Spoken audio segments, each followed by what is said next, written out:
Thank you very much. Good morning and welcome to everybody. This is the first public hearing of 2026, or the first Scrutiny Management hearing, Committee hearing of 2026, and welcome to representatives of Policy and Resources. Although I should add, this is the Public Accounts Subcommittee membership, and I'm joined by Advocate Peter Harwood and Mr. Mark LePage. It's technically a parliamentary hearing, so we follow parliamentary rules, and so just there are no questions from the floor or members of the public. Obviously, I ask you to turn your phones off. I'm sure the emergency exits are somewhere pretty visible. There will be a Hansard script of this hearing in due course, although if you want it quicker, I'd go on YouTube and transcribe it using an app that's pretty easily doable nowadays. And with no further ado, I think we've got 2 hours. We'll try and take a break maybe at some point. We've got a few questions and we'll see how we go. We don't necessarily need to spend the whole 2 hours here this morning. People are very busy, but we shall see how it goes. So with no further ado, sir, may I ask you, the panel from P&R, to introduce themselves? Yes, good morning. Deputy Gavin St Pierre, the Vice President of Policy and Resources and the Resources Lead for the committee. For the record, obviously, this is an interesting topic to myself personally. Can I kick off? I'll kick off with a couple of questions, basically, on the framework itself, and then obviously we'll share. But for the first question, nice, sort of simple one, I think, really, hopefully. What problem or limitation was there in the existing fiscal framework that the proposed 2025 version is designed to address? I can kick off on that. So the previous version needed to be reviewed for 2 reasons. So the first was that there had been a material revision to GDP, and several of the metrics in the former framework were linked to GDP. So it had to be reviewed for that purpose.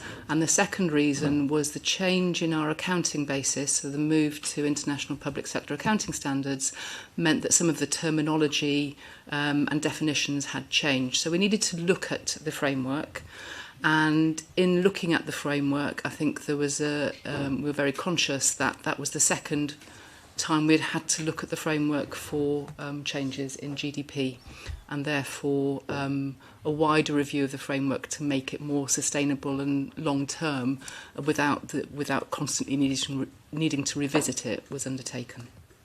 Okay, so that's the second point. I mean, the numerical thing, it's a numerator denominator issue. That's fairly simplistic arithmetic in my view. But you also said in terms of the accounting standards, it had changed in the terms of definition. Can you be a bit more specific what, therefore, was required? Well, I mean, I don't think there was anything specific in the framework, but we needed to ensure that there was consistency between the way that we were applying terminology in the framework, the way that we were accounting, where there were different uses of things like surplus, operating surplus, overall surplus, etc., that caused confusion. And so we wanted to ensure that all of the terminology in the framework aligned with terminology, the standardised terminology that we're using in the accounting framework and in the budgeting framework. Okay, so again, could you be specific with a couple of examples of that? Well, I think the surplus deficit definitions is probably the main one. Obviously, the other change that has happened since the last framework was published was capital accounting. And therefore we didn't have a concept previously of depreciation, and now we do. So we had to look at it for that. Now, I'm not saying it resulted in any material changes, but we needed to make sure it was consistent. So that was the reason that the review was triggered. Okay. And you said sort of the previous framework led to a wider review.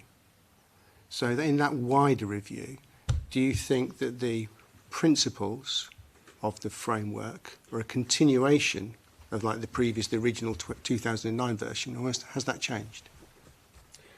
Well, I mean, clearly the original framework in 2009 placed heavy reliance on the original 7 principles, and effectively the 7 principles, what were they? Sorry. I'll just refresh my memory from the policy letter in terms of where they're set out. Sorry, it was in the original. I think that was The appendix. the revision. That was the revised version, wasn't it? Yeah. Oh, sorry. Yeah, so I was working from the most recent, yeah, which I suppose is the one that I'm most familiar with, rather than the one that you were most familiar with. Well, I said the original 2009 Yeah, sorry. framework, so my question is, everything else is a continuation. Is it a fundamental change from that? I think for me, the core basis of the original framework and the subsequent revisions to it has been the concept of long-term permanent balance. And I don't think that's changed. Okay. That is interesting, because you do say permanent balance, or the PNR does say permanent balance in the budget when it was referring to the fiscal framework, but in the fiscal framework policy letter that's published, it actually says the central principle is long-term financial stability. Yes, and I think we explain in the document that basically is the same as... I don't think you do. Can you explain to me where you say that's basically the same? If you give me a moment to have a look, I will...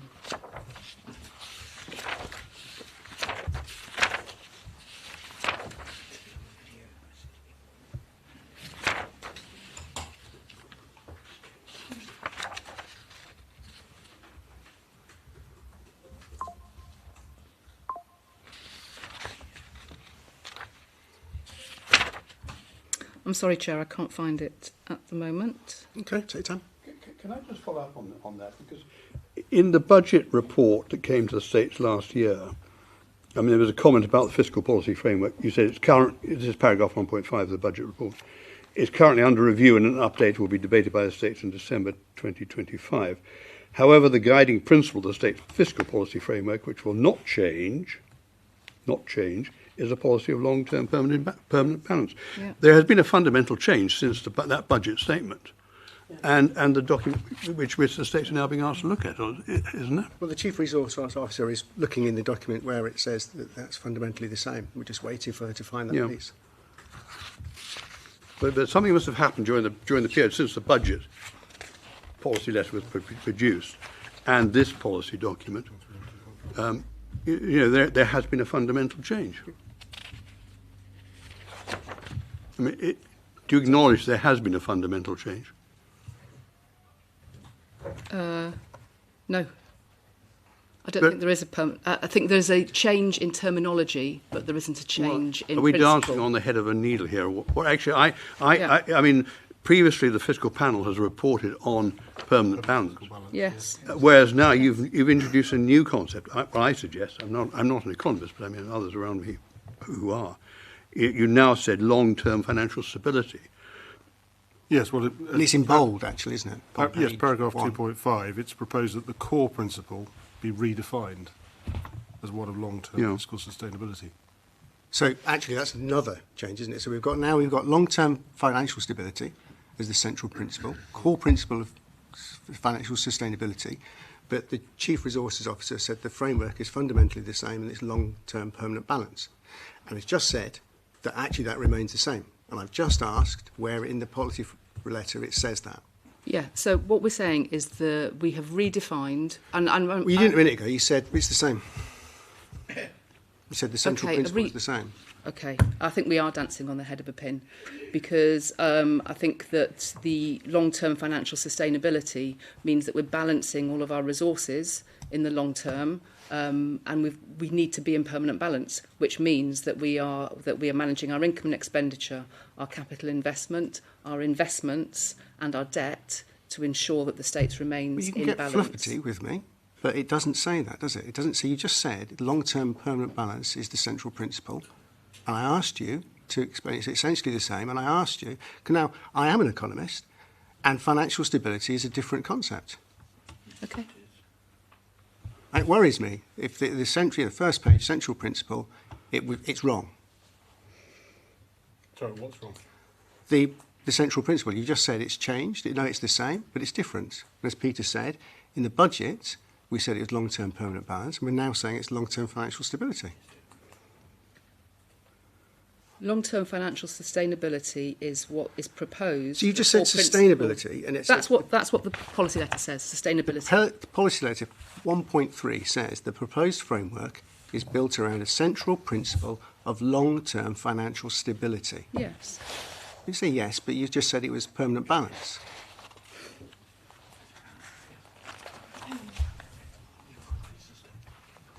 I think the concern I have is that I think there is a fundamental change in the approach to this. It's no longer a fiscal policy framework. It's now morphed into something different. But I'm not quite sure. But it's being still presented as though it was a fiscal policy framework. I mean, just to pick up on Deputy Sloane's point, I mean, the balanced income and expenditure issue now is just one of the principles here. Whereas previously it was the core principle.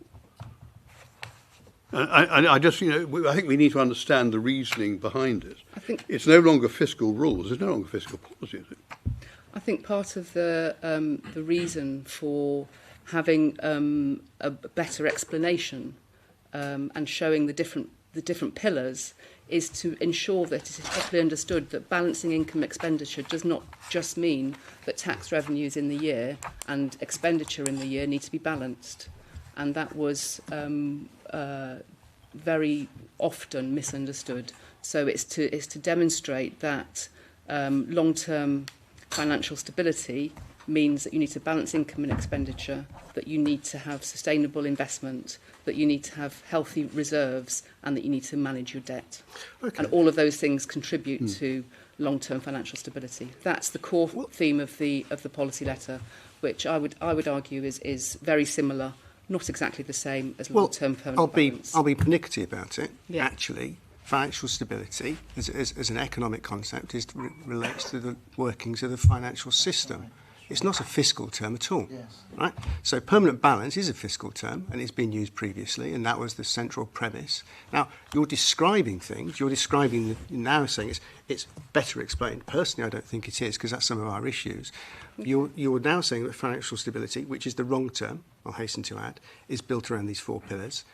Balanced income and expenditure, yes, we get that, but now you obviously want to determine the word balance. But can you explain to me what you mean by sustainable and well-managed debt? I don't really understand that. I mean, that's very qualitative, if you ask me. What does that mean? Well, I mean, going back to Advocate Harwood's observation or comment about it, having moved away from a set of rules, I mean, I think the framework previously appeared to be a set of rules, but it was always intended to be a framework. In other words, a principles-based model, which is what is more clearly presented in this version. So I think it is working to a set of principles rather than a set of clearly defined rules. Well, which I think was arguably always the intention. The fundamental principle previously was one long-term permanent balance, yes, which is quite a clear principle. But you're saying it's better described in terms of the principles. We're here to understand how that is better described, because I'm struggling with those principles. If you explain to me, what does that mean in terms of a sustainable and well-managed? What does well-managed mean? Sustainable debt, in my opinion, and as set out in the framework, means that the debt is affordable, so that the states can afford to repay not only the interest but the capital on the debt, and that the debt is acceptable externally and within limits that are externally assessed as appropriate for the states and which do not impact on the states' overall standing. So that's what we mean by sustainable and well-managed debt. And I think that's set out in the bullet points under 5.5. And when you say appropriate, what do you mean by appropriate? Sorry.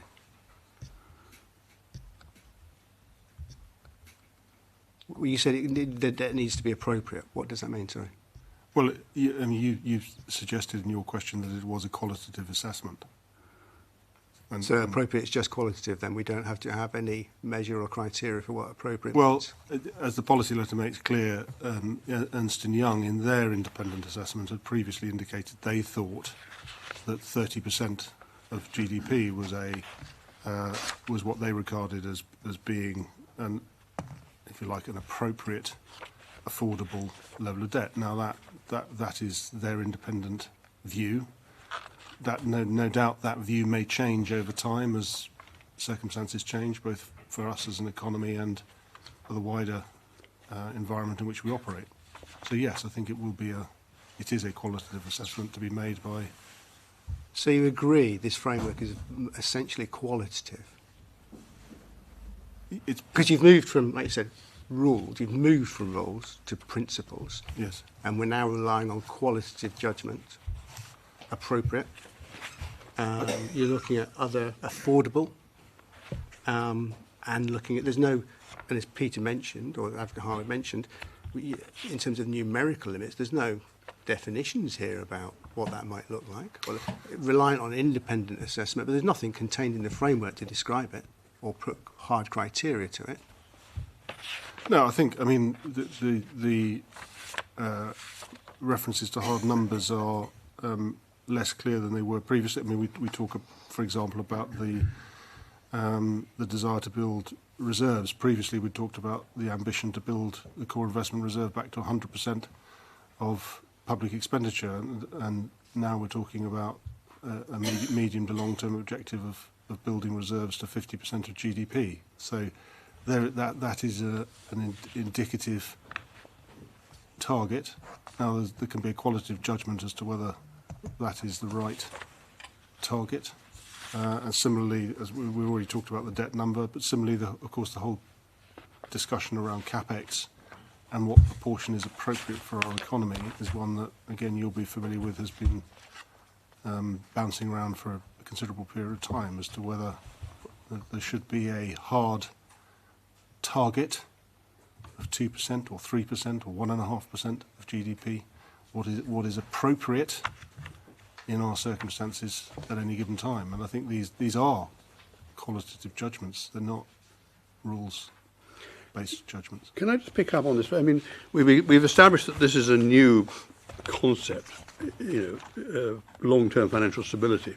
And one of the pillars is balanced income and expenditure, whereas previously that was the core principle. I have difficulty understanding sort of timeframes in here. Because, I mean, if I look at your explanation, what success looks like, you say achieving a balanced budget averaged over an economic cycle. Now, you've helpfully put in some definitions of what short-term means, what medium-term means, what long-term means. What the hell does what's an economic cycle? I mean, the concern I have is that all right, there's a commitment to have a balance, but over what period of time? You could say, right, we won't have a balance for the first 5 years, but we will try to achieve a balance in year 6, 7, 8, or 9. That's my concern. I accept you don't want to be tied to specific quantities, but actually, in terms of timescale, I think actually this is just totally open-ended. I can't define what an economic cycle is. I mean, you might know one when you come to the end of it, but do you know it at the beginning? I don't know. That's the sort of question I have over this document. It's become totally open-ended. Well, A, because you've dropped the quantitative element, but B, actually, I think you've just opened up timeframes, which are pretty meaningless. Well, economic cycles will clearly vary. I mean, yes, some will be short and some will be long, and you're right. You don't know what they are until after it's happened. After it's happened. Yeah. But similarly, if we go back to the previous version of the framework, talking about Guernsey's fiscal balance should operate on the principle of long-term permanent balance. Well, what did long-term mean in that context? Well, at least it was supported by sort of comments about annual deficits should not exceed 15% of operating revenues. And there was a reference to a 5-year period. Somewhere in here. Totally. Yeah. Annual net deficits reported in the general revenue account should not be allowed to persist for more than 5 consecutive years. Now, people drew comfort from that. I can't find that degree of comfort in these new principles. Well, they may have drawn comfort from it, but it's not something that's been adhered to. So in terms of providing a set of rules that have driven policy. I don't think you could say that it's been effective in delivering that. Okay, so But at least you've got something you can comment against. Can I add something? I think when the original fiscal policy framework was put together, we had that and we had the annual budget. We didn't have a medium-term plan. And the medium-term plan is the opportunity for that particular state to set out its plan for the medium term and beyond its term of government, that will ensure it's complying with these and set further policy levels. So you could, through that, there's a mechanism to have more of the quantitative measures that you're talking about, whereas this provides a framework within which that sits. But there's no obligation, as far as I can see, in this document here. Well, actually, perhaps pick up on your medium-term plan. I mean, is that a commitment that there will be a medium-term plan produced, and how often will that be reviewed? Is that a rolling 3-year plan, 5-year plan, or what? The next funding and investment plan will be debated by the states before the summer of next year. Is that an investment plan or a financial plan? Sorry? Is that an investment plan or a financial plan? It's both. Okay. So, okay, your argument that we had rules that we didn't meet them, so we'll just go to a qualitative framework with principles, doesn't give me much confidence that we'll therefore meet the qualitative subjective criteria of principles. But if I may, Mark was looking to make a question there. I was just going to ask again to try to seek to understand a theory I've been running with, which might be completely wrong, is that when the original document was done, it was perhaps inspired by a more austerity-driven world, and this one feels more neo-Keynesian. Would that be fair? I think the original, Dr. Sloan will remember that the original rules-based policy framework was put together to manage the state's debt. Yeah. In fact. So austerity, basically. No, it was to put some guidelines around and guardrails around the accumulation of debt, because there was none in place, and the states were seeking at that time to accumulate debt. Mm-hmm. So I don't think that was the rationale behind establishing the original one.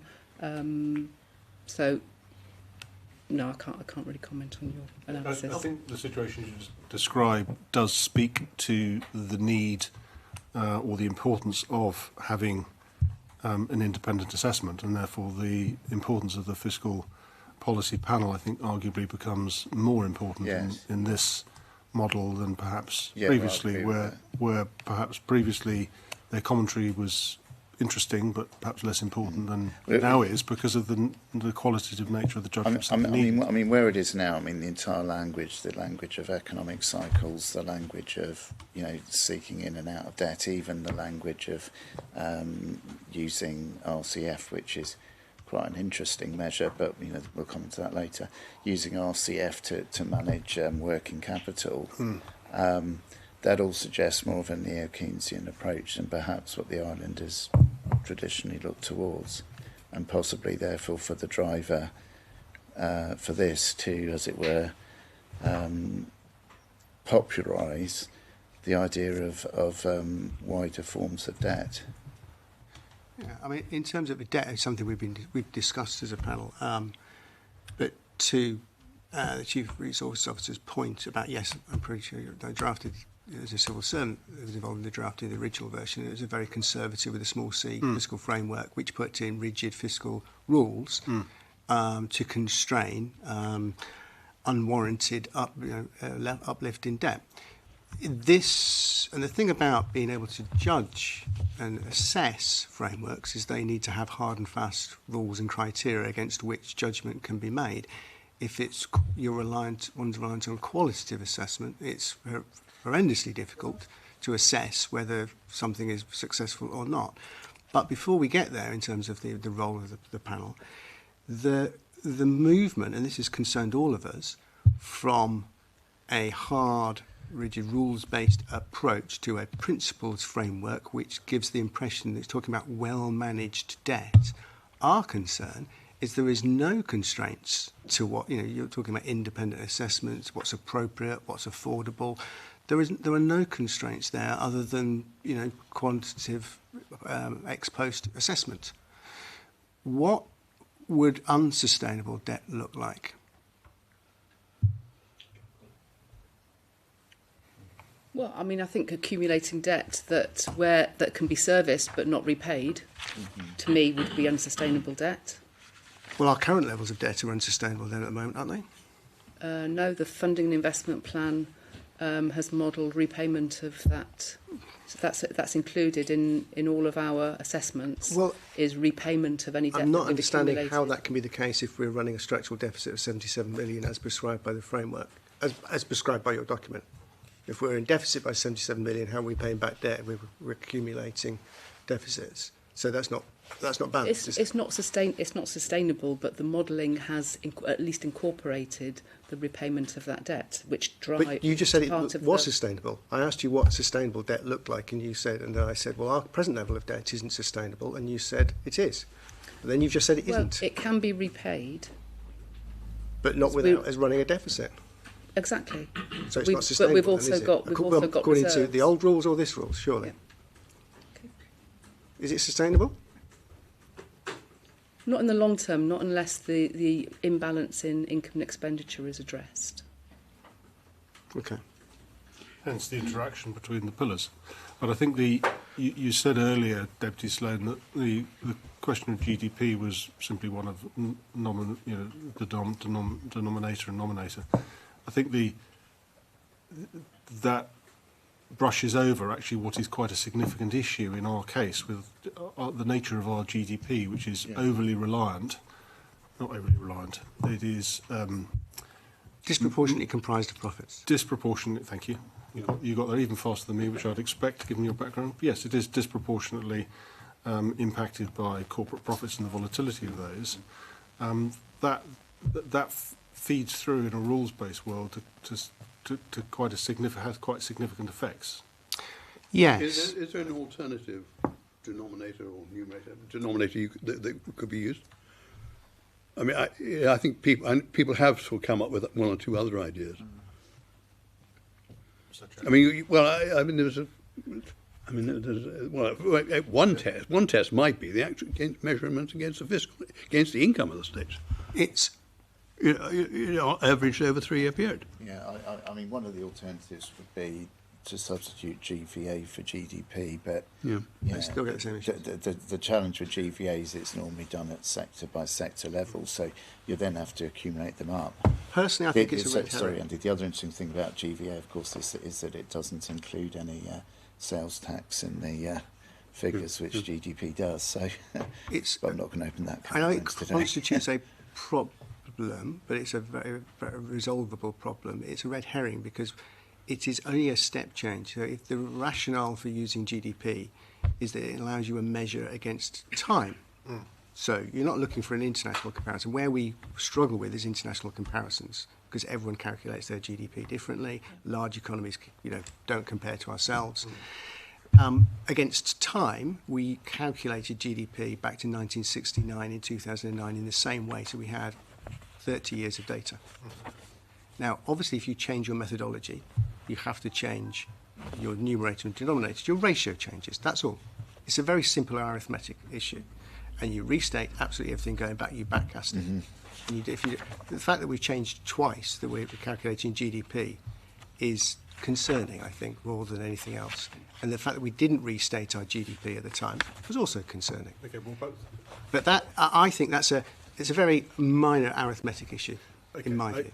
Fine, I perhaps misstated the issue on the numerator and the denominator, but the influence of corporate profits and their volatility, whether you change your composition of GDP or not, the variability of that is probably the greater concern.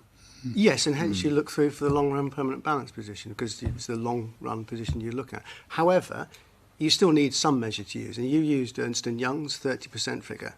And again, you're reliant on somebody else using that figure. My concerns, or the panel's concerns, were about debt and the deficits. So in terms of, previously, we were looking at limiting deficits and borrowing. I'm trying to figure out in this framework how that happens. Can I just pick up on that? I mean, you focus, the principles focus on long-term debt, and the comment here must remain within appropriate independently assessed limits. That's fine for long-term debt. What is not clear, you say long-term debt should not be used to fund operational activities. However, short-term instruments, e.g. revolving credit facilities, may be used to manage cash flow. Now, have you given any consideration as to assessment as to how much revolving credit facility is appropriate against the size of income of the states? I mean, there's nothing in here, if like that gives me any guidance as to how you actually are going to manage, how you're going to measure that. We have been operating with a revolving credit facility of 100 million Yep. over the last 3 or 4 years, I think.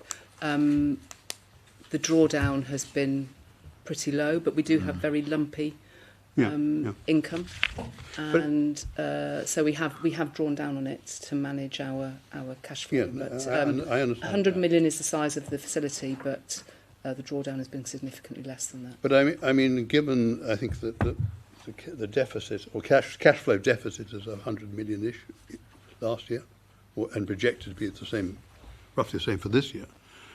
How actually are you going to be able to manage that? And over what period of time do you need to be satisfied that actually your cash management, your cash flow, is going to get cash positive? Or are you assuming you're building into the ongoing economic model a commitment to use revolving credit facilities? And if so, what's the maximum amount? And I think there's another point within that as well, that of course even if it's not drawn, there's still a charge on the undrawn. Yeah. And that can be up to 25 to 40% of margin typically. So, I mean, in practice that probably emerges as another 100 basis points above base, but, it's not a free undrawn. No, it's not, and I don't have the numbers with me, but No. but our facility, our charge is significantly less than that. Really? Undrawn, yeah. So how would you determine whether a proposed increase in debt, this is ex ante, is compatible with the framework?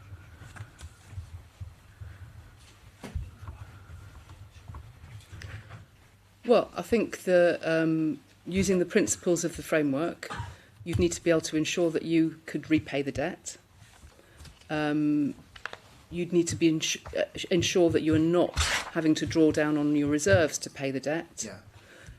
There'd have to be an independent assessment that the level of debt isn't counterproductive for the states in terms of things like credit ratings, and I think the fourth pillar doesn't really come into it in this instance. But So I think I don't hear.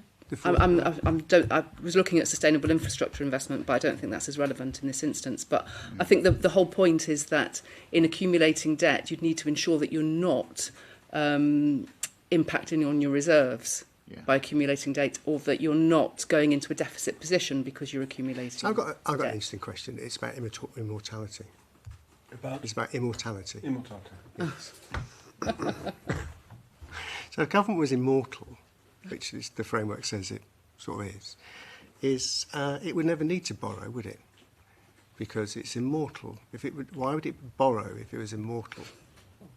It would always manage its expenditure, because there would never be a time period to pay back the debt, would there? So that's interesting. So when you say accumulating debt, why are we accumulating debt? Why? Explain that to me. Well, the states may choose to accumulate debt to manage its infrastructure investment. You want to accumulate debt to spend more money than you have coming in, or to temporarily fund imbalances, or to manage the financing of a discrete project over that time period. Yeah, or to spread the cost of the investment over its useful life. So, okay, all of those things. But why would we be accumulating debt then? You mean as in building it? But why are we accumulating more debt? Why? Why is the UK government accumulating more debt? We're talking about Guernsey government. Because it's spending more money than it's got coming in. Yeah. Why are we accumulating debt? You talked about accumulating debt, and I asked you, what would justify an increase in debt?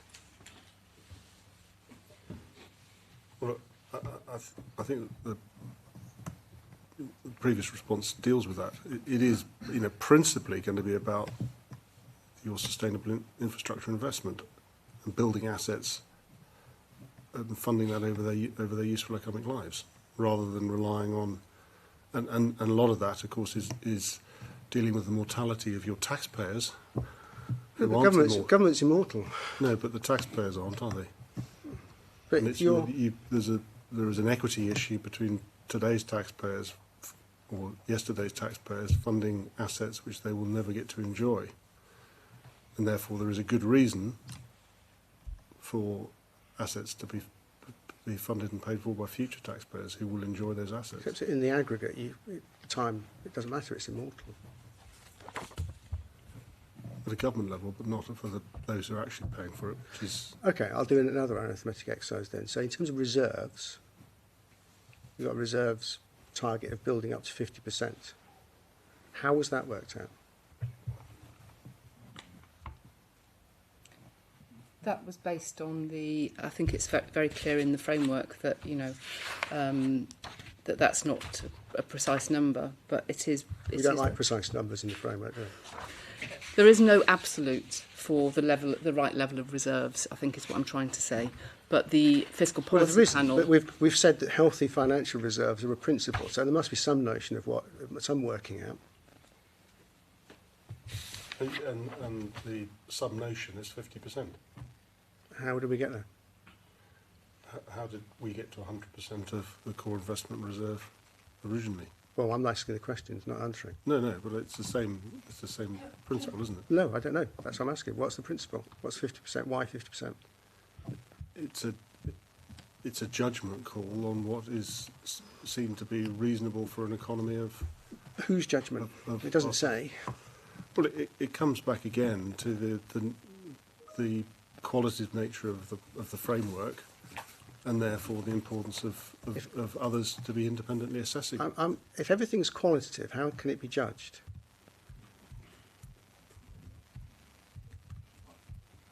Can I, whilst you're thinking about it, can I just pick up on, and it relates to the same point. I mean, the importance of the independent fiscal panel. How do you see their role going forward against this new principles, against this new principle-based approach? Will they be asked? I mean, at the moment they work on an ad hoc basis. I understand it. Are they going to be? Should we not be saying that they should be every year budget? They should be an OBR type of approach. I think it's slightly different from the OBR because they wouldn't be calculating our numbers for us. They'd be commenting on our performance against this framework. But yes, I think the role becomes even more important under this framework. Is there a commitment to recognise that in this document? Yes. I mean, there's a commitment to maintain the policy, the panel. So proposition 3 is that the states agree to retain the fiscal policy panel to provide independent oversight of the appropriate application of the fiscal policy framework and consider, at the direction of the Policy and Resources Committee, specific matters impacting future compliance with its terms. But that's pretty meaningless. I mean, is there a commitment that they will be asked to review annually against the budget? Yes. That would seem to be the appropriate. I mean, if we're going down a quantitative approach, have they been asked how comfortable they are to be able to do that assessment? Have you had any conversations with the panel on the outcome of this review? Yes. And indeed, going back to the question of the core or the reserves levels, the setting of that 50% was very much also reflecting their own view on that. But just to get clarification, they will be asked to give a commentary on each year's budget. On the performance against the framework, yes. But yes, I mean, in other words, A, to review the current performance, but B, to assess how much the impact the budget going forward will satisfy the criteria? I mean, otherwise, are they going to be asked to review your budget proposals against the new policy?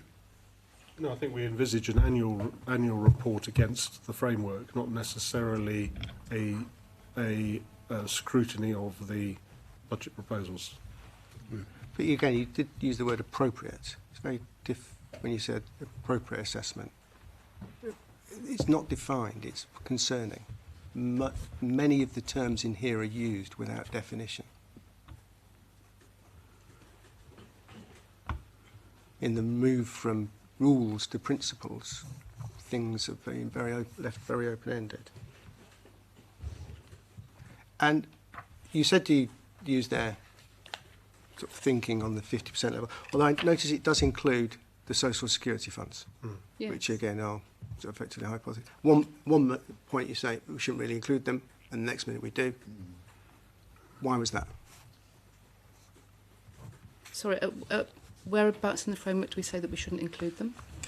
In that they're not, they're legally, they're used for social. They're not available for expenditure. Yeah, but they're still an important part of the overall reserves of the states. But you can't actually You can't use access them to meet. How are they reserves? They are being accessed. They are being accessed every year to support the social security benefits. Yeah, but they can't be accessed for any other purpose. No, they can't. No, but they're there to meet the obligations and the liabilities of the states. Yeah. So therefore, Are they not hypothecated?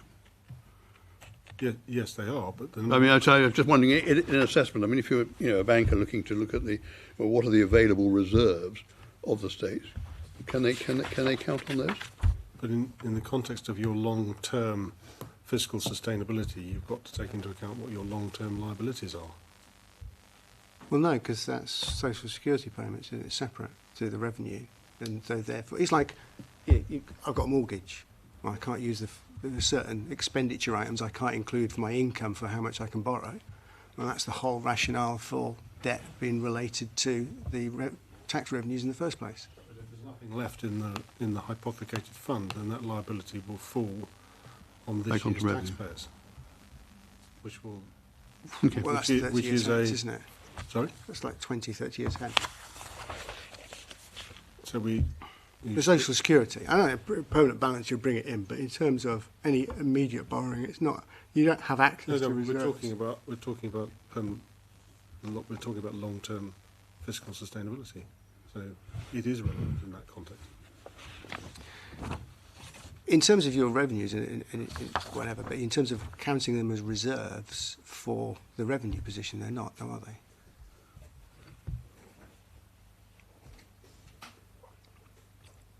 Reserves for your revenue. Well, you're not going to be able to borrow for infrastructure investment against social security funds, are you? You're not going to be able to use social security funds as a security for borrowing to build a hospital. Not 250 million quid's worth. You can use the money. You can change the rules. We're not suggesting the borrowing is set against your reserves limit. We're setting that as suggesting that should be as a proportion of GDP. Say that again. In terms of what is affordable debt, an affordable level of debt, that's by reference to debt as a proportion of GDP, not debt as a proportion of reserves. Now, No, but we're asking about this estate. Why? What's the reserves level? What's the point of having that reserves level of 50%?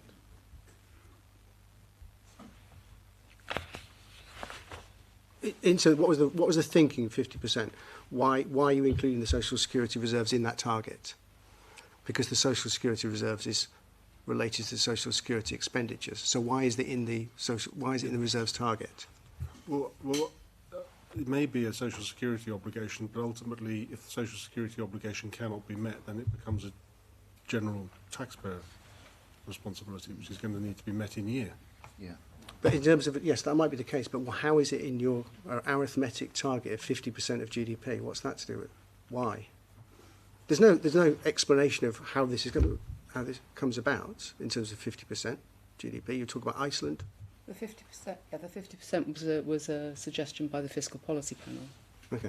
It didn't say that, though, did it? It just says there's not much references in there, which is the rationale for the question. Why did you set 50%?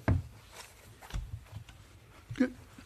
Peter. Sorry, can I just pick up another specific? I mean, we've said elsewhere, and I think you've convinced me that GDP is not an appropriate denominator.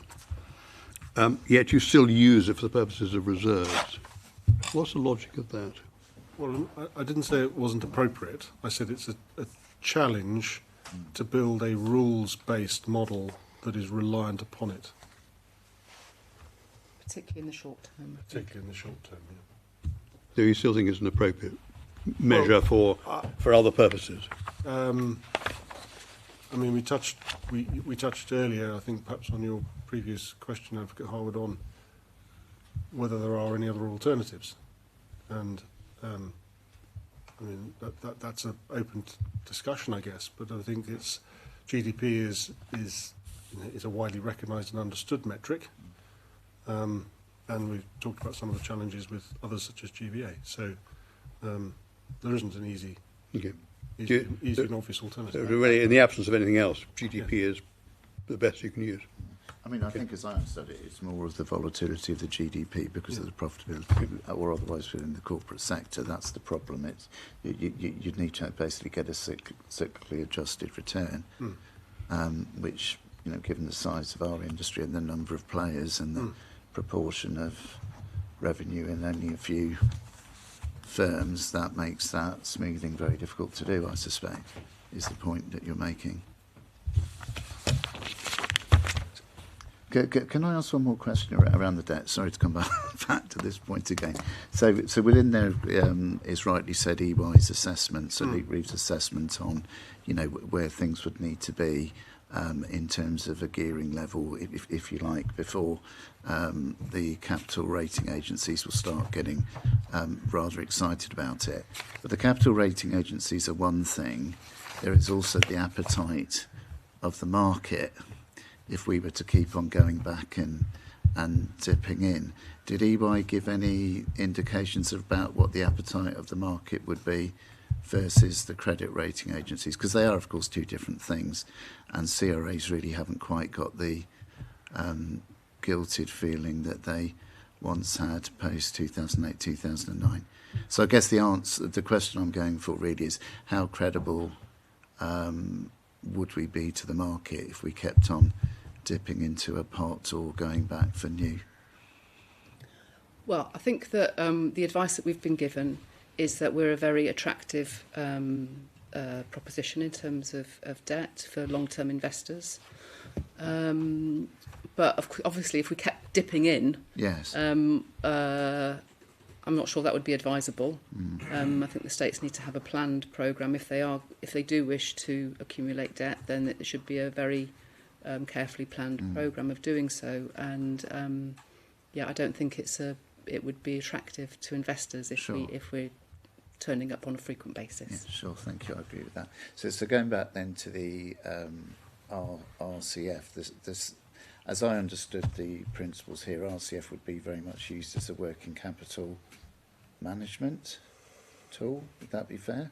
That's how it's currently used. I think the sort of policy set out in the previous states was that the RCF, because the states do have an extant resolution to issue more debt, and rather than issuing debt and then having to manage the quite long-term nature of the cash flows, it was suggested that we use the RCF to accumulate debt and then convert that into long-term debt. Right. So that is the current sort of policy of the states. Whether this states changes that, that will be determined. Sure. But that's the current policy.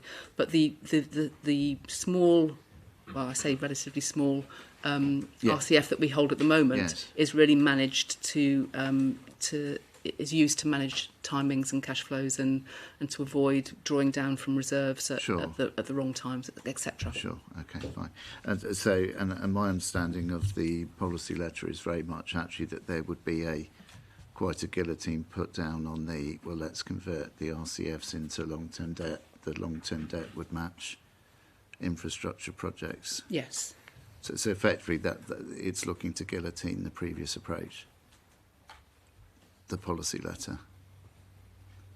The previous approach to... Being that if the RCFs were then effectively rolled up into and converted into long-term debt, as I understand this policy letter now, that wouldn't be done because the intention is long-term debt versus long-term projects.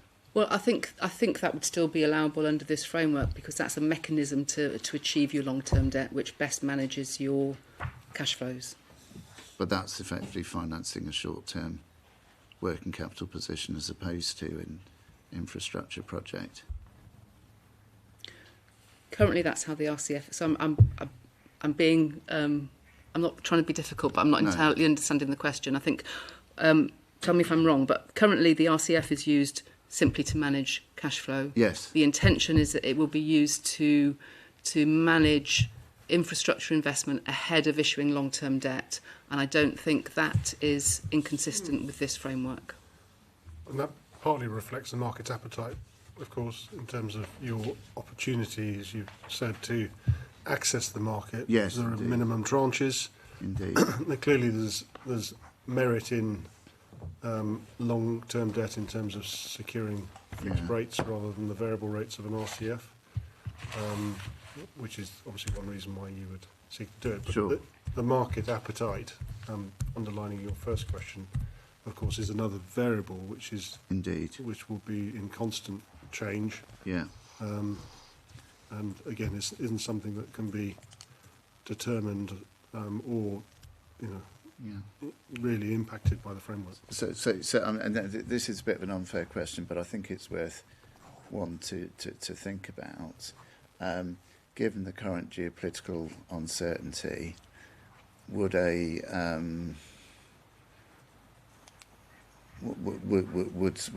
an invitation to the market to come and invest in Guernsey via debt, would that be considered a flight to safety?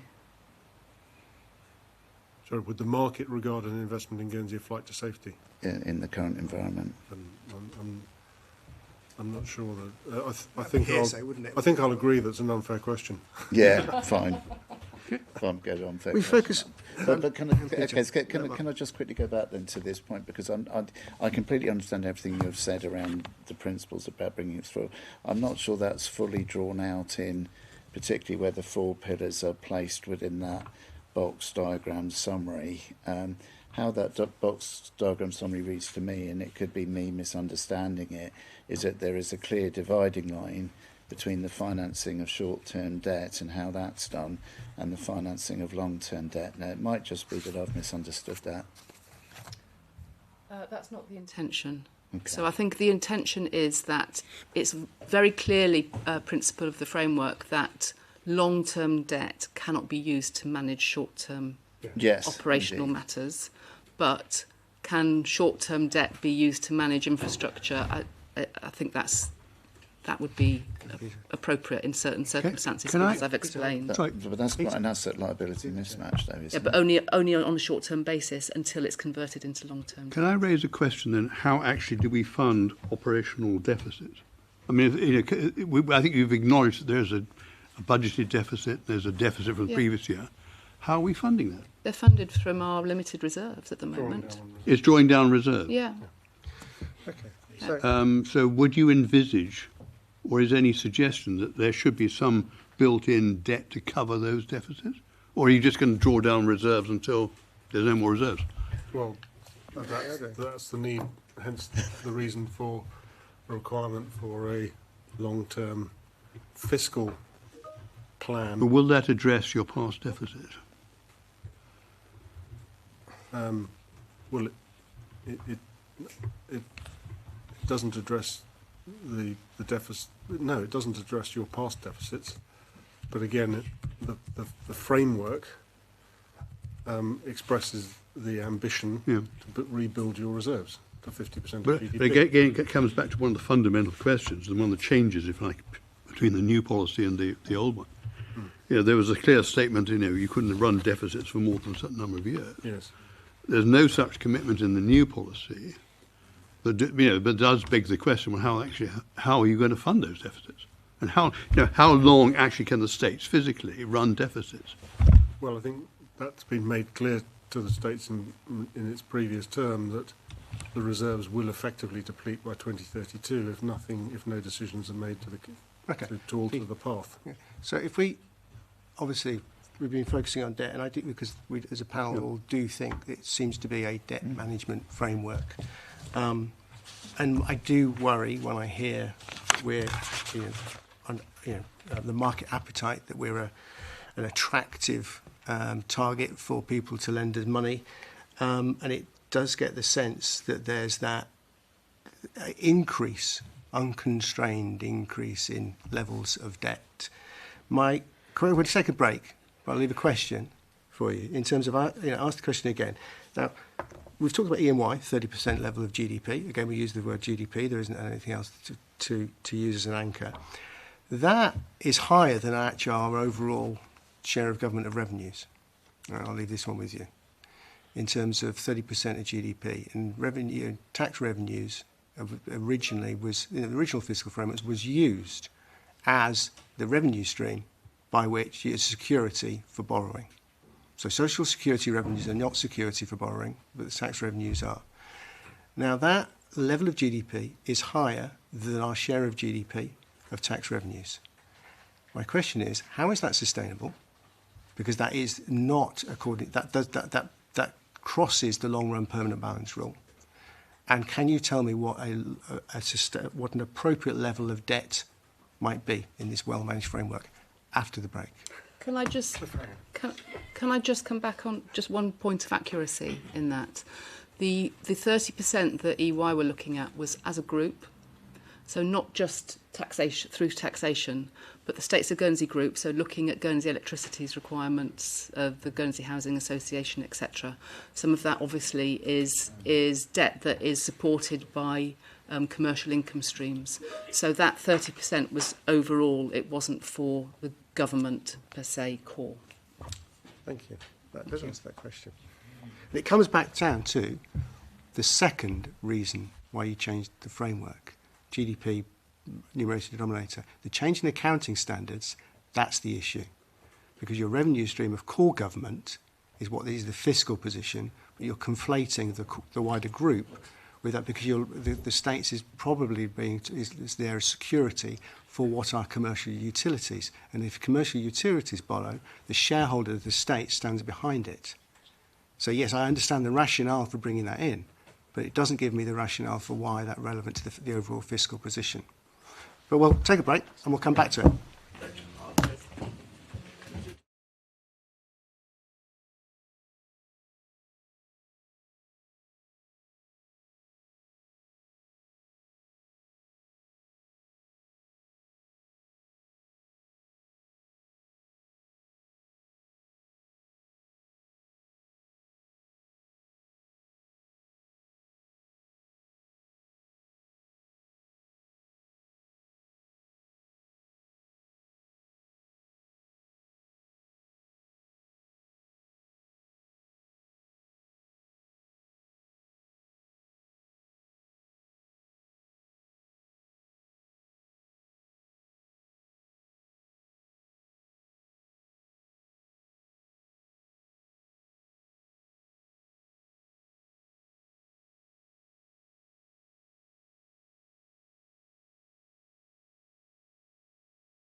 Hope you had a nice little break. Did you have a thought about that question? About what might be a sustainable number? Yes. I think we couldn't sit here today and give you a number, which is the sustainable level of debt. I think that the framework sets the framework and the principles around accumulating debt, and the medium-term plan of the states will set the actual proposals for any debt that's accumulated in the context of actual numbers, forecasts, much more detailed analysis that the states will be able to decide on. So that's... Yeah, okay. That sounds much better than having a number, but... Well, that's where the number will be, that will Exactly. need to be justified, and where the scrutiny will come, no doubt, from the fiscal policy panel, but also from the states. Do you know of any other frameworks that sort of issue numbers like this? Is that a rhetorical question? Or? No.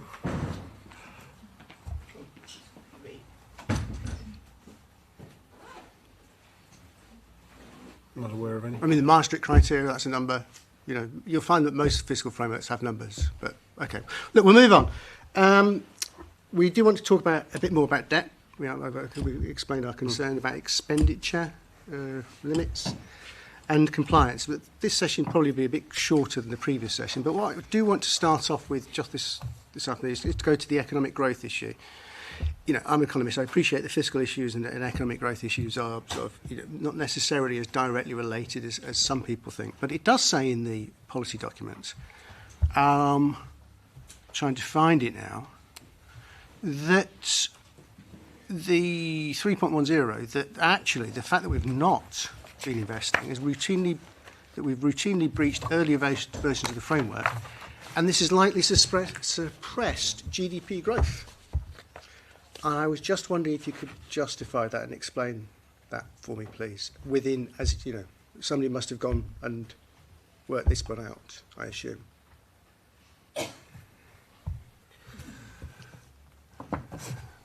Well, investment is a component of GDP. So if you're not investing... The old basic Keynesian model, G plus I plus X, in that one. Yes. Maybe we could get a whiteboard and you could explain it to us. Did you genuinely think that's been the case? Has there been any assessment of this? He just says likely, which seems to be a very unjustifiable term. You know, likely, maybe, possibly. I mean, has anybody assessed this? There must be some assessment that's gone into this claim. We don't have a detailed assessment, no. No? That's why it's phrased as likely. Yeah. Detailed assessment's not really the thing for this policy framework. Because if I go above the page previously, which is we're talking about growth and about the fact that growth and inflation can inflate away debt. Not noticed that the last couple of decades, but it does say in 3.4, in larger jurisdictions, governments can rely on inflation and economic growth to erode the value of debt ratio to GDP over time. This allows them to run long-term deficits, provided the size of the deficit and the rate at which new debt is accrued doesn't exceed the rate at which the growth erodes the national debt. And again, you can be working on numbers when you sort of try and work those things out. However, it says this is not a viable strategy for Guernsey. As a small island with a very high GDP per capita, economic growth tends to be modest. Like most small jurisdictions, the trajectory of growth is volatile, fair point, and highly susceptible to economic growth. So highly susceptible to external stresses, many of which are beyond the island's control. Fair point too. But we cannot rely on growth alone to resolve our debt or fiscal stress. Yes, which is why I'm concerned about having excessive levels of debt. But if I go to the chart above that, I'm looking at that we actually have lower rates of GDP growth than the UK and France. But Jersey's got a higher rate of GDP. So is it a small island thing or is it a Guernsey thing?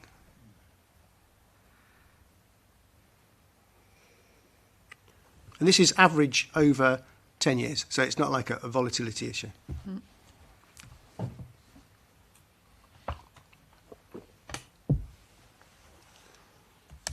I think the important statement is the conclusion in 3.6.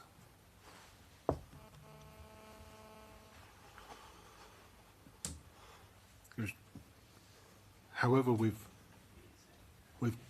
getting to the point where we recognise the need for to run a balanced budget over the long term, which takes us back to the need for the 4 pillars. Well, I think it gets us back to the need for permanent balance. The pillars being principles which we've not yet managed to define during this session. But it comes down to, if we can't rely on that to get rid of debt, what's the level of sustainable debt?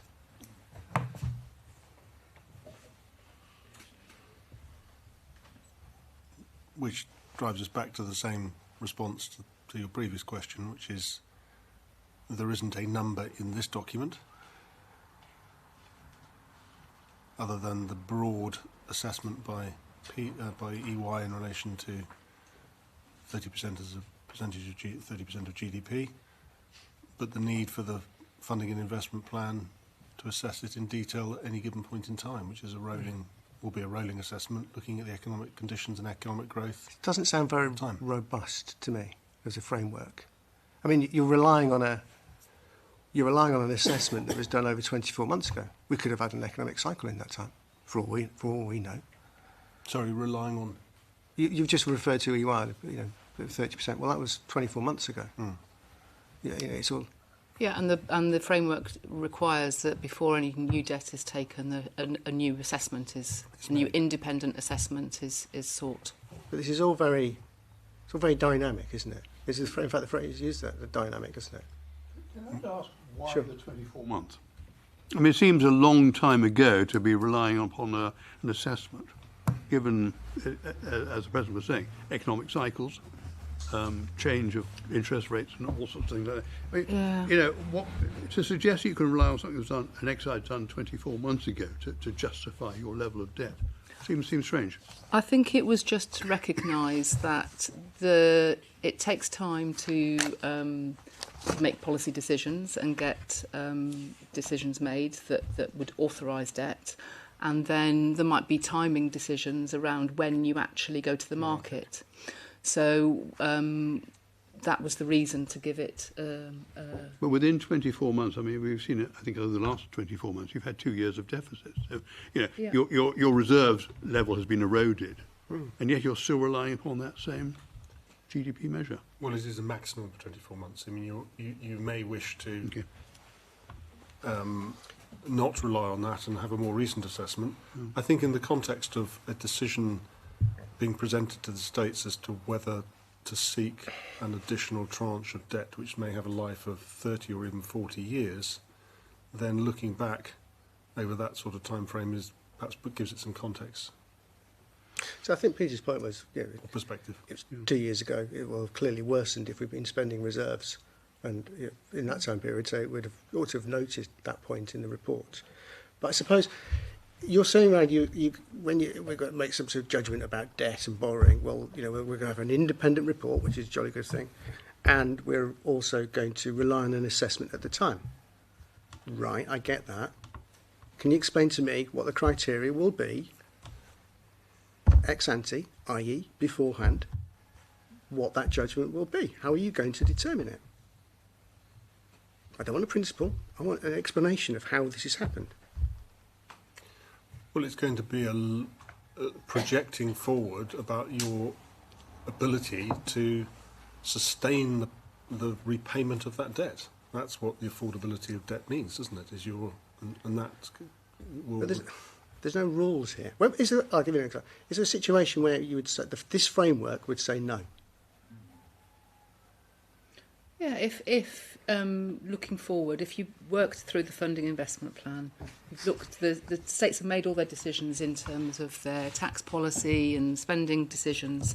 If you looked at the funding investment plan and debt, you could service the debt, but you couldn't repay it without recourse to reserves, then this framework would say you don't accumulate debt. Well, but we've already agreed that our current borrowing, according to that criteria, it isn't sustainable, isn't it? Because we're spending reserves. I know you're saying we're paying it down, but we're spending reserves now. So our current levels of debt are not sustainable, are they? According to what you've just said. Not without addressing the shortfall, the mismatch between government revenue So, and government expenditure. At the present moment in time, we are not running a permanent balance situation, are we? No. So we cannot, therefore, increase our debt, can we? According to your principles that you've just set out. Not without resolving our long-term fiscal plan, no. So you can't borrow at the moment, so you can't increase borrowing according to this unless revenues are raised. And we're not seeking to. No, but I just want that on the record. According to the criteria you've just said, I asked what the outcome was. You're not going to have numerical limits, so therefore you're going to set conditions. We've just gone through that set of conditions, that there is no situation at this present moment in time with current levels of revenues that we can borrow, despite us being attractive. You know, the previous assessments which authorised that borrowing were made on assumptions around the states having made decisions I get in that. relation to the I agree. fiscal plan. But according to the criteria that the Chief Resource Officer just set out, we can't borrow Today.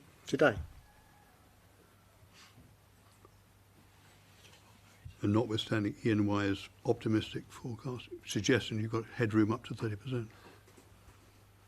Yes, but again, I think that's in the context of an assumption that the states will have made decisions that have not yet been made. Okay. Do you want to show anything else? Yeah, we want to talk about Can expenditure. I move on then, just looking at sort of the revenue and expenditure side of things? Because I suppose the balanced income and expenditure pillar. Yep. I mean, one of the things I picked up on, clearly the framework no longer specifies a revenue ceiling expressed as a percentage of GDP. So how does the committee assess the appropriate scale of government revenue relative to the economy? Now, as a member of the public, there was an old figure of, I think, 24%, which whether you liked it or not, that at least gave you something to measure things against. So how do we assess the appropriate scale going forward? Is it going to be, how do you suggest we approach it? The appropriate level of expenditure.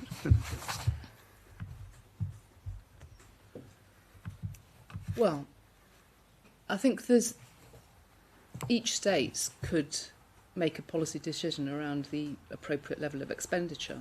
That doesn't need to be set in the framework. I mean, we've already had instances twice where the framework has had to be rebased because we've made changes to our GDP.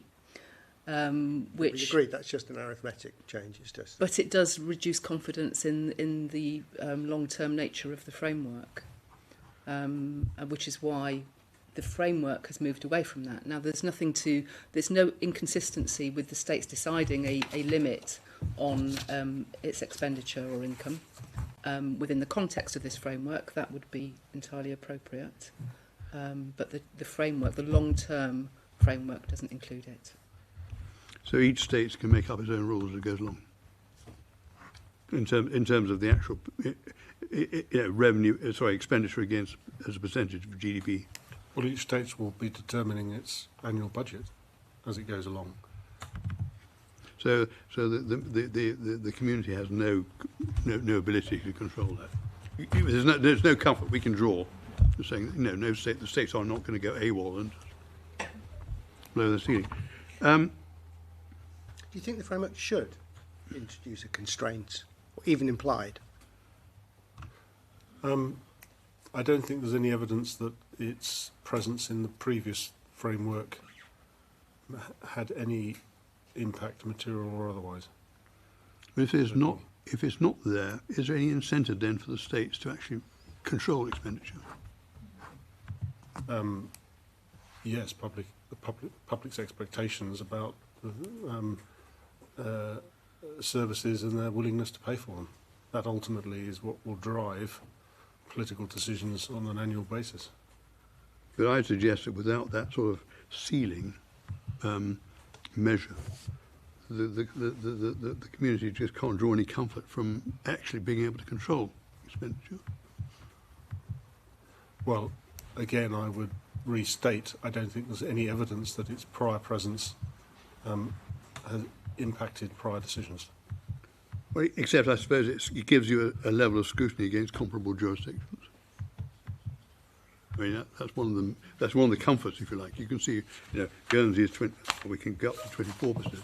Other jurisdictions are spending considerably more. So we can, can we take comfort from that?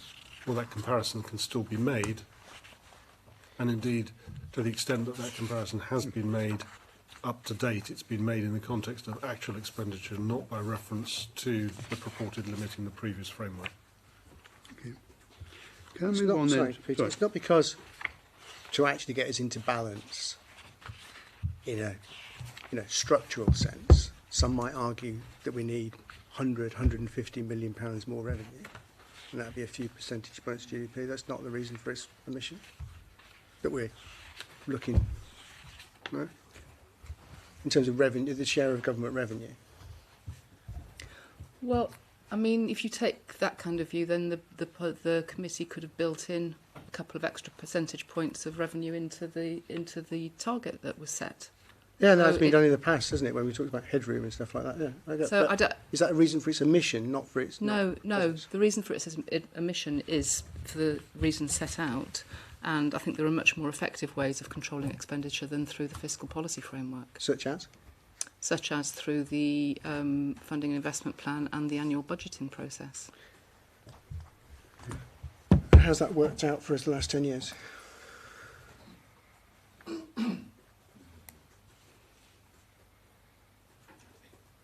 In terms of how successful? I mean, there's been real-term increase in public expenditure, but that has been because of policy decisions of the states, regardless of the fiscal policy framework limit, and because of demand for services in the community. So that doesn't mean there's not scrutiny and challenge to the figures that go into the budget. I think that real-term growth in public expenditure is experienced in many other jurisdictions, regardless of what fiscal framework they have in place. I don't recall any decisions of the states in relation to spending decisions being made by reference back to the rule in the, Well, there was in the previous framework. a long time when the fiscal framework report wasn't published, wasn't it? So, in fact, when it was, I think in COVID, people hadn't even noticed there hadn't been one published for a while. So. Yeah, but really that brings us back, I think, to a point that we were going to come on anyway, which was to do about accountability and evaluation and assessment against. And on the basis of everything just said, there is an argument that this document is pretty useless, isn't it? Because if it's not made reference to, if there isn't any metrics there that which one can sensibly assess against, and if you yourselves are saying that actually there's two higher standards, with one being the investment plan and the other one being the annual budgets, this thing almost becomes wallpaper, doesn't it? Well, no, it is intended in this evolved state to provide the framework against which those documents are prepared and against which more effective scrutiny and judgment and assessment, independent and by the states, can be undertaken. So who will make those assessments that are then reported to the states? Well, we've already talked about the greater importance and role of an independent assessment through the fiscal policy panel, and as Deputy Sloan has said, I think the absence of previous reports. Again, that was a political choice at the time, driven largely by the desire to maintain balanced budgets and avoid unnecessary expenditure, and so on. So I think, but also by the states themselves, it will hopefully provide a better. It's intended to provide, that phrase that's used so often, the golden thread.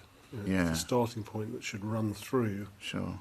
The other financial planning for the states. Yeah, golden thread didn't work so well for Guernsey finance, but anyway, we'll put that to one side. The chief resources officer previously talked about, as you did, about the important role of the policy committee within this.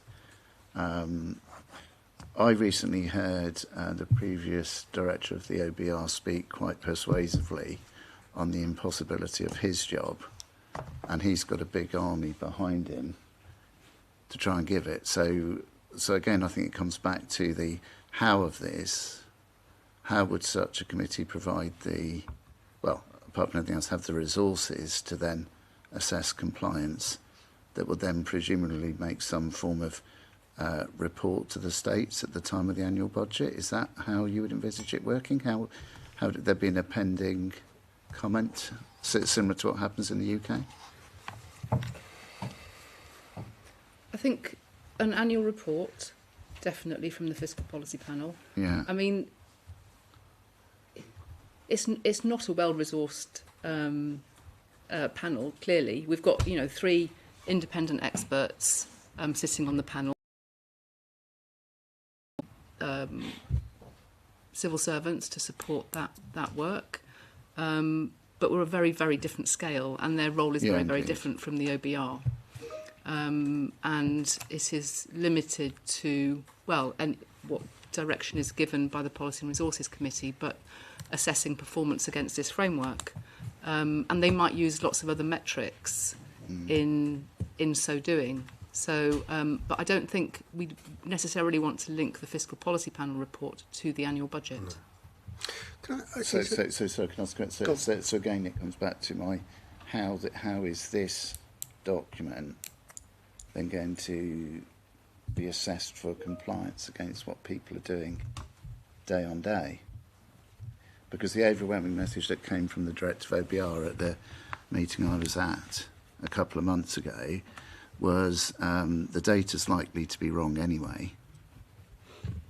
The budgets are likely to be not quite as well put together as originally thought. So one's shooting for the moon. And my point is, he's shooting for the moon with an army behind him. We clearly haven't got that resource here. So I just can't see how the moment at the budget can be assessed against this plan. And that's not a criticism. I just can't see how it can happen.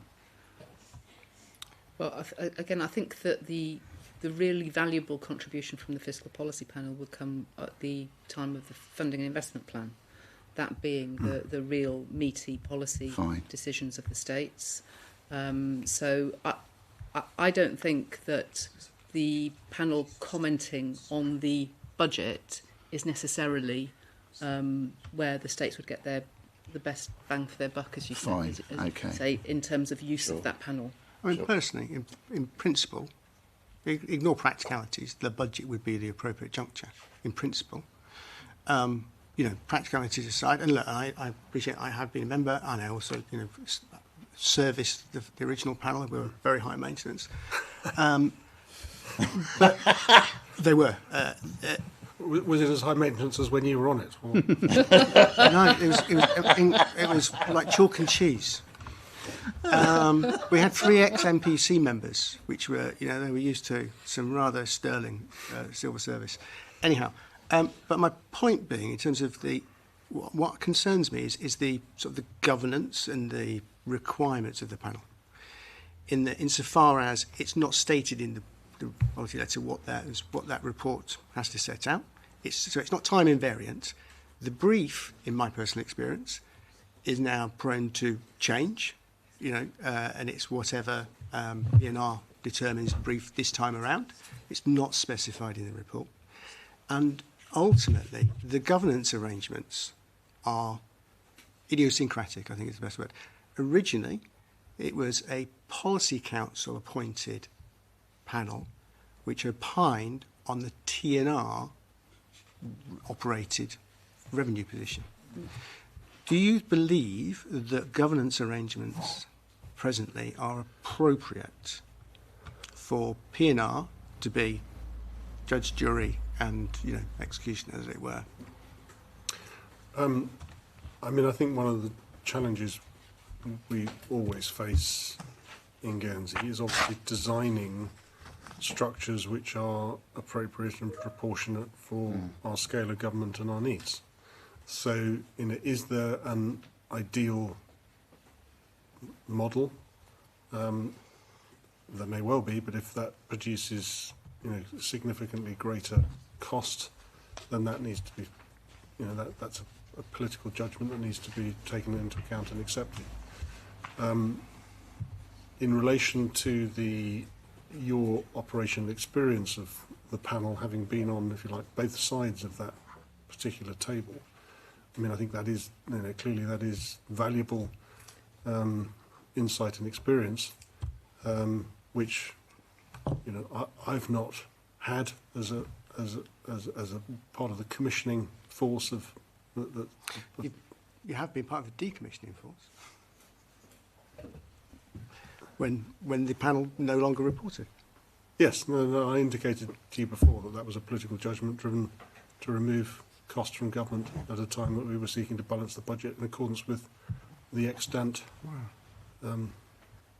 fiscal policy framework. Okay. But to the question, though, can I ask you? It's a very good answer, but is it appropriate? I think it's appropriate for a jurisdiction of our scale and size, and trying to find something which is straddles that constant challenge that we have. But I think we would welcome input from the Scrutiny Management Committee, and if you've got suggestions as to how it could be, we could more effectively design a more appropriate governance model, albeit within the same cost envelope, then that would be something. So, for example, you could just change the governance arrangements for the brief and the reporting arrangements, and the administration and the resourcing would stay where it presently resides. That would be possible. So can I just walk through again how it would work, because I completely understand the point you make about the key driver of the funding investment plan, and that really is tied in quite nicely in the schematic at figure 3. But just to make sure I've understood this correctly, so obviously fiscal policy framework, assuming you get the blessing of the states, da-di-da, and it's there. So you then turn, of course, to the funding and investment plan, and at which point, whatever policy letter goes through there with all of that, etc., will make heavy reference to the fiscal policy framework, and ultimately there will be a judgment that says it meets here A, B, C, D, or A, B, C, but for whatever reason this pillar it hasn't quite worked, but these are the reasons why, and I guess in reality that's probably a reasonable expectation that there'll be some departures from it, so that's fine. So we then get to the annual budget. What does the annual budget, what in your view, when the policy letter is created there for the annual budget, what should be referenced there? Should it be the funding investment plan, or should it be both? And how would departures be identified within that? So until very recently, until this framework was under review, we had an appendix to the budget, yes, where we set out compliance with the fiscal yes, framework, and I would imagine that would be reinstated. Fine. And the budget is entirely, throughout the budget, it makes reference to the funding investment plan and the policies yes, decided in the funding investment yeah, plan, but you could equally have a table that set that out as well. sure. We talked about the funding investment plan. Thank I you. mean, I'm looking at time now. We've probably got one more area to cover. You'll be relaxed to know. And it is about infrastructure investment and the level thereof, which we have come to. Peter, do you want to kick us off? Well, I just want to pick up, this links back with the fiscal panel, because the fiscal panel came up with a figure of 3% as being a target for infrastructure investment. As far as I could see, the rationale for that was this is comparable jurisdictions. It wasn't specifically related to Guernsey or Guernsey Circle. And I wonder whether any work has been done. And I know you're coming back to the state at some stage with an infrastructure framework document. I don't know how far advanced that is. Do you have a timescale for when that document may be published? But within that context, are you able to produce any Guernsey economic analysis to justify the level of infrastructure spend?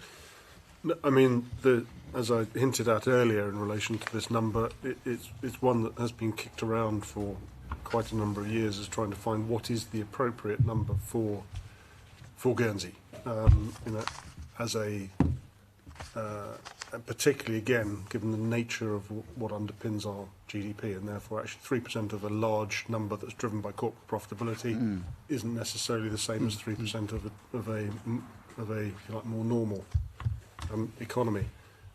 Certainly the last time that I was involved in the review of the framework, we ended up recommending a 1.5% to the states. The states really on a whim picked a different number, which was 2%, and that's what then drove the subsequent budget decisions in terms of seeking to try and fund that.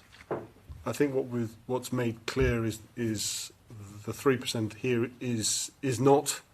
It is supported exactly as you said, Avoca Howard, by comparison with seeking to compare to comparable jurisdictions, but it's very much an interim holding position until that infrastructure plan is developed. Now, that is something that, again, the States has been talking about for some time and has failed to deliver. You will see there is a proposition here to direct that is now done. I'm not aware of a firm timeline for that delivery, but that really is required in order to provide any kind of sustainable argument for it being something other than 3%. I think the one difference, of course, between this 3% and previous discussions of 3% again goes back to what parts of the infrastructure or what parts of non-government spending, so particularly electricity and so on, should be included, and so that hence the 0.7% that's attributed to those assets. But it's I think, as the policy letter acknowledges, it's more than a finger in the wind, but it is. I think we do have to acknowledge that it's a holding position that provides a framework on which decisions can be made until we have something clearer and better to work with. Didn't the States resolve to work this all out when it did the tax review in 2021? Wasn't this one of the resolutions that the States would work all this out? The States resolved to do that, and the way that was discharged was by asking the Fiscal Policy Panel to look specifically at what the rate should be. That independent view, and they've come up with 3% while you develop an infrastructure plan, and that I think their view is the infrastructure plan is the only real way forward to and you've got the trial that sort of says that this is how we met that resolution, because I'm asking the panel of what the vague is a bit hearsay-ish, isn't it? Was there wasn't any specific body of work. There was in a report it talked about it, but no real detail. No, there was a specific request to the panel to look at that particular item in response to that particular resolution of the States. Yeah. So it's very circular, though, isn't it? Can I just come back to the fundamentalist, which is all right. I appreciate the figure of 3% is a holding figure. I was around, I think, in the States when you came forward with 1.5%. Given the sort of experience of our investment programs historically, one of the criteria I think which you mentioned, why it was important to have infrastructure spend, was a contribution to GDP. Again, has that ever been tested in the Guernsey context? Because, I mean, we've got a full economy, with full employment. I mean, the normal, as I understand, Keynes, was saying, well, you needed infrastructure to give employment to people. Well, if we've got full employment, can we justify that? And so, I mean, what I am saying is, you're accepting the figure from the fiscal panel, but have they been challenged really as to its appropriateness or otherwise for Guernsey? I mean, in terms of whether there has been challenged, yes. When the draft report was produced, there was definitely challenge as to whether that was an appropriate number. Right. But I think it's an impossible argument to settle until we've got a Guernsey-specific plan that sets out what Guernsey needs in terms of our infrastructure, our public assets, and that's for me that's the missing piece of the jigsaw. So we could forever continue arguing as to whether it's 1.5, 2, 2.5, 3, or a different number. The danger of having a target is you spend up to the target. Yes. Rather than looking at it from a needs point of view. Yes, and I think that in the last review of the framework, one of the considerations, one of the suggestions, were that you might have a minimum. Well, I think that's what the 1.5 was a minimum rather than a target. But it quickly becomes a target. As soon as you put a number in, it becomes a target. Yeah. Yeah. So, in terms of that, then, do you think we're likely to see a requirement go down as a result of the fiscal, finance and investment plan? Sorry. The strategic investment. Whatever the FIP or whatever it's called, the Yeah. latest acronym. Do you anticipate that saying that we need more or less? Sorry. Of infrastructure. Oh, right, okay. So we're talking about percentages. Well, okay, we're going to do a review. Okay, and we do this review. What's your anticipation? That way or that way? I wouldn't wish to prejudge. I mean, I think if No one wants to guess. well, the fiscal panel arguably have guessed at 3%. I mean, it's In terms of requirement for revenues, requirement for income, requirement for investment, you've got no idea whether this review is likely to say we need to spend more money or less money. I'm not going to prejudge a piece of work that I've not seen and not been done. It's not been undertaken. Okay. Bethany, you got any informed? No, because as Deputy Senator Pierre says, that the work hasn't been done yet. So, Is it not? When's it due to be published? what the Strategic Infrastructure infrastructure plan. framework. Yeah, infrastructure plan. I don't know at this point. It's this year, though, isn't it? Hopefully this year. Yeah. So we expect to have an idea soon. I would have thought. Not really got any idea now. No. Okay. Okay. No idea whether we're up or down. Okay. But could I, just before we move off from it, are you saying that it will be on a needs base rather than just a target base? Correct. Okay. Yes, the intention of building that plan is to look is What we to need, seek what to we project need. forward a number of decades to be able to anticipate what Yep. the future infrastructure requirements will be and build the plan from there. Okay. I would just say that putting a number to that is not going to be the easiest thing in the world either, and it's obviously going to be very assumptions based, but it will give a clearer picture of what the requirements of the island are. But for we'll be infrastructure using investment. numbers, not principles. Yeah. Correct. Sorry? Yeah. Okay. And the assumption will be that that will be funded from debt.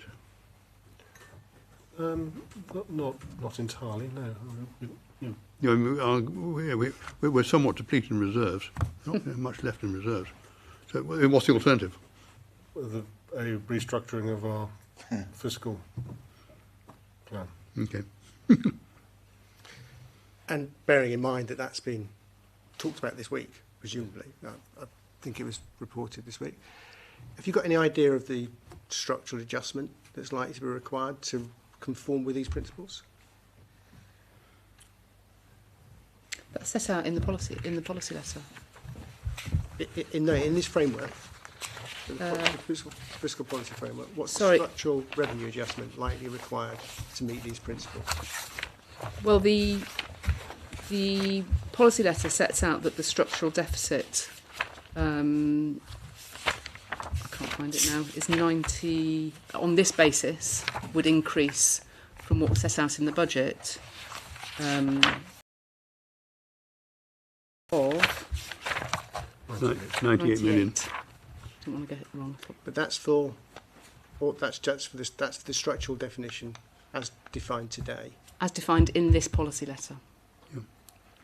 Compared to the structural position defined today, which is set out in the 2026 budget. But that structural position changes, doesn't it? In this, you went from 77 to something more. 98. How did that happen?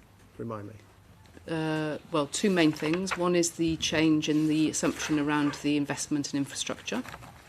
So, and the second is the change in the adjustment that's made for the social security fund. So we're not just looking at the in-year position of the funds, we're looking at the long-term position of the funds and adjusting accordingly. So if I change my assumptions on the investment, it changes the deficit in there, doesn't it? Yes. Yes. Yeah. So that changes. So the required revenues would change. Change. Yes. Correct. But we're not going to other than principles. We're not going to commit to any sort of notion of what the numerical world will look like. Well, we're working with this model until we have something better, which will be driven by the... Okay. Well, it's time to see if any more questions, Mark. No questions. Peter, any more? No? I suppose in terms of the views of the panel, we had discussed this, and the representatives here are actually representatives of the Public Accounts Subcommittee, and we as a committee discussed this last week. As a committee, we also, with the committee that looked at the budget and provided the letter of comment by the Scrutiny Management Committee. And it's fair to say, I think our concerns were, and we're borne out today, in that we're moving from a rules-based regime to a principles-based regime where everything is qualitative and subjective. And not any of the questions, the answers have given me any greater confidence of what those principles mean in practice. And for me, that's quite a concerning one. If I don't know beforehand what something looks like, how am I supposed to judge whether we've met that objective? And that was the views of the committee last week. And we also, quite frankly, do have concerns about the